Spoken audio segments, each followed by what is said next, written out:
అందరికీ నమస్కారం. డివోషన్ ఛానల్లో పెడుతున్నా.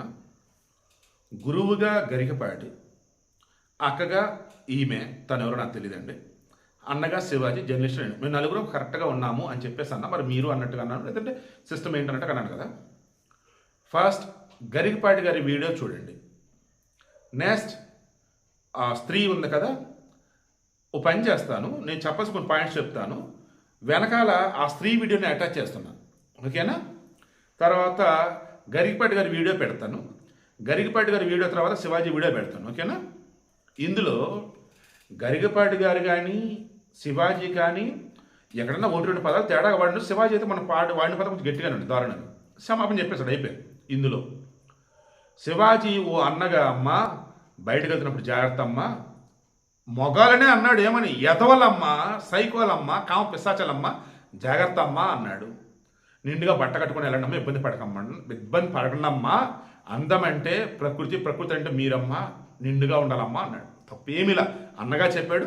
పదం నోరు జారాడు, ఏం మాట్లాడావన్నా అన్నారు, అయ్యో తప్పు అయిపోయిందని క్షమాపణ కూడా చెప్పేశాడు. బాధ్యతగానే ఉన్నాడు. వెనకాల ఆ అమ్మాయి ఏం చేస్తుంది? మొన్న కానీ ది గర్ల్ ఫ్రెండ్ మూవీలో కానీ బుద్ధి బుర్ర జ్ఞానం లేకుండా చున్నీ తీసేసి ఇదే ఫ్రీడమ్ అంటూ ఉంటే ఆ దరిద్రుడు రాహుల్ రవీంద్ర దగ్గర తీసుకొని హగ్గిచ్చి వావు శభాషణ మెచ్చుకున్నాడు. అలా కాదు, ఈమె ఒక అక్కగా ఈమె చెప్తుంది చూడండి. ఒక ఆడపిల్ల చూడీదార్ వేసుకుంది, పైన చున్నీ ఎలా వేసుకోవాలి ఆమె చూపిస్తుంది.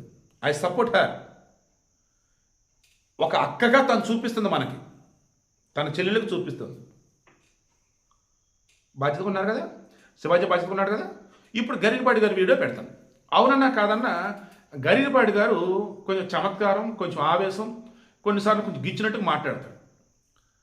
ఓపెన్గానే ఆయన ఒక మాట అన్నాడు, రండి నా మీద ఎవరన్నా కేసేస్తారా, లేదు నాతో ఎవరన్నా డిబేట్ పెడతా పెట్టుకోండి, నేను కరెక్ట్గానే మాట్లాడా అన్నాడు.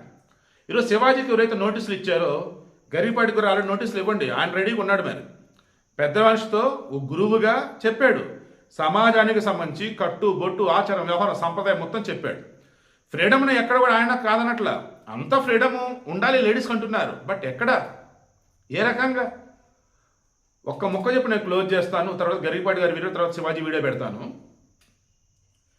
అది రాత్రి 10 దాటింది.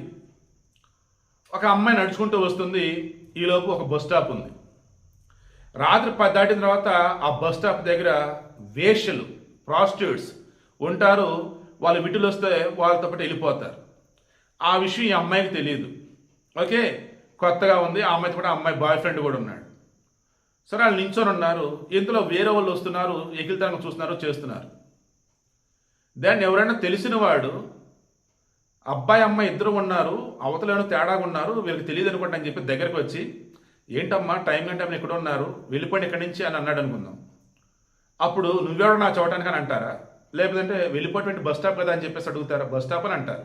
అప్పుడు అతను చెప్తాడు, బస్ స్టాప్ అనమ్మా, బట్ ఇక్కడ ప్రాస్టిట్యూట్స్ అమ్మ ఉండేది, మీరు వద్దాం వెళ్ళిపోండి, మూసుకొని వెళ్ళరని చెప్పేసి అంటారా? వాడిని సలహా చెప్పొచ్చు, పోర ఎదవని అంటారా? లేదా ప్రాస్టిట్యూట్స్ ఇక్కడ ఎందుకు ఉంటారు, పోలీసులు ఏం పీకుతున్నారని చెప్పేసి అంటారా? నిర్భయకు సంబంధించి ఎవరైనా కామెంట్ నిజం అవ్వదో నాకు తెలియదు. వాళ్ళు ఏమన్నారంటే, నిర్భయ ఆ రోజు ఢిల్లీలో ఎక్కడైతే ఏ బస్ పాయింట్లో అయితే, లేకపోతే ఏ పాయింట్ దగ్గర బస్సు ఎక్కిందో, వాస్తవానికి ఆ పాయింట్లో ఆ టైంలో ఉండేది వేశ్యలు. పాపం ఆ విషయం ఆమె బాయ్ ఫ్రెండ్ కూడా తెలియదు, ఆ ఫ్రెండ్ బాయ్ ఫ్రెండ్ తనకు తెలియదు. వాళ్ళు బస్సు ఎక్కగానే ఆ టైంలో ఈ పాయింట్లో ఎక్కారంటే వీళ్ళు కూడా అదే టైప్ అని చెప్పేసి వాళ్ళు రకం చేశారు. ఘోరం అది, నో డౌట్. వాళ్ళని చంపాల్సిందే చంపేశారు, హత్య ఉరిశిక్ష చేసేశారు.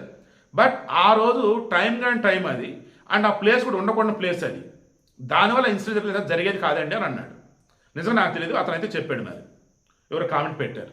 సో నేను అదే అంటున్నా, శివాజీ కూడా ఈరోజు చెప్పింది అదేగా, గరికపాటి గారు కూడా చెప్పింది అదే కదా. గుడి, బడి, మడి, నాన్న, తమ్ముడు, భార్య, లవరు, భర్త ఉంటే కదా సిస్టమ్, పద్ధతులు.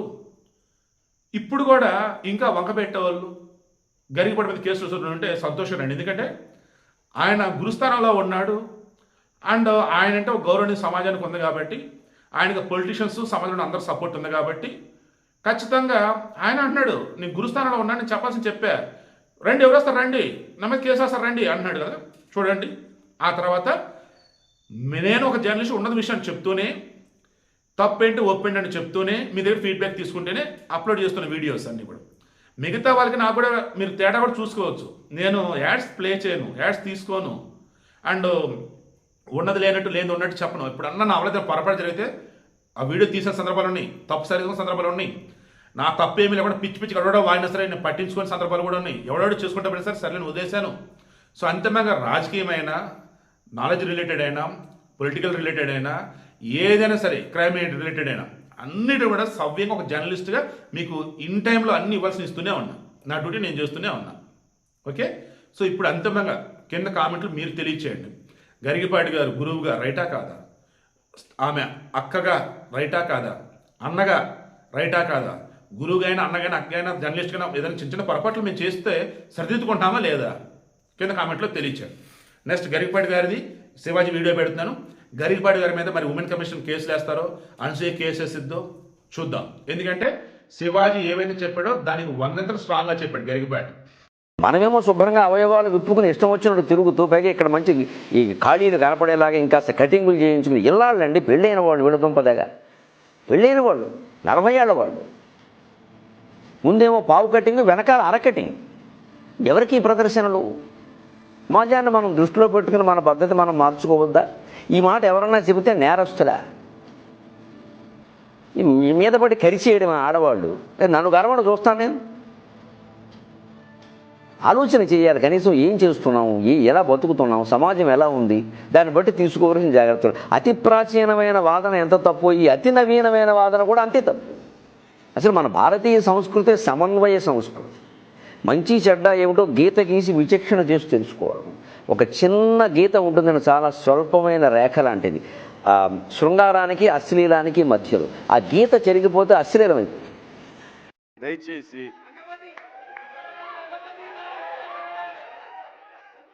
ఇంకో విషయం చెబుతున్నా, అమ్మాయిలు హీరోయిన్లు ఈ బట్టలు పెడితే వేసుకొని పోతే మనమే దరిద్రం అనిపించాల్సి వస్తమ్మా. ఏమనుకోవద్దు, హీరోయిన్లు అందరూ మీరు అనుకున్నా నాకు పోయేది లేదు, లాగి పీకుతాం మనం, అది వేరే విషయం. కానీ మీ అందం చీరలోనో, మీ అందం నిండుగా కప్పుకునే బట్టల్లోనే ఉంటుంది తప్పితే సామాను కనపడే దాంట్లో ఏముండదమ్మా.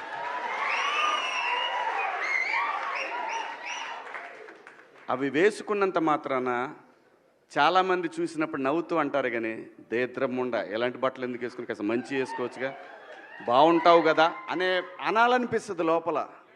అనలేము. అంటే మళ్ళీ నేను స్త్రీ స్వాతంత్రం లేదా స్వేచ్ఛ లేదు. స్త్రీ అంటే ప్రకృతి, ఎంత అందంగా ఉంటే అంత గౌరవం పెరిగిద్ది. ఈ ప్రకృతి అద్భుతంగా ఉంటుంది.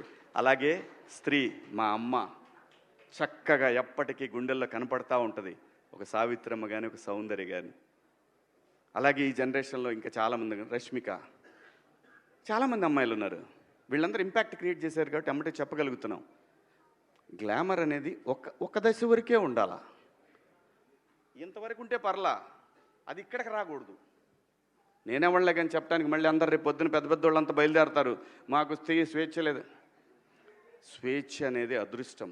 ఆ స్వేచ్ఛని కోల్పోవద్దు. మన గౌరవం ఎప్పుడు పెరుగుద్దంటే మన వేష భాషల నుంచే మన గౌరవం పెరిగిద్ది. అందులో ప్రపంచ వేదికల మీదైనా సరే చీర కట్టుకున్న వాళ్ళకే విశ్వసుందర కిరీటాలు వచ్చినాయి. Thank you so much.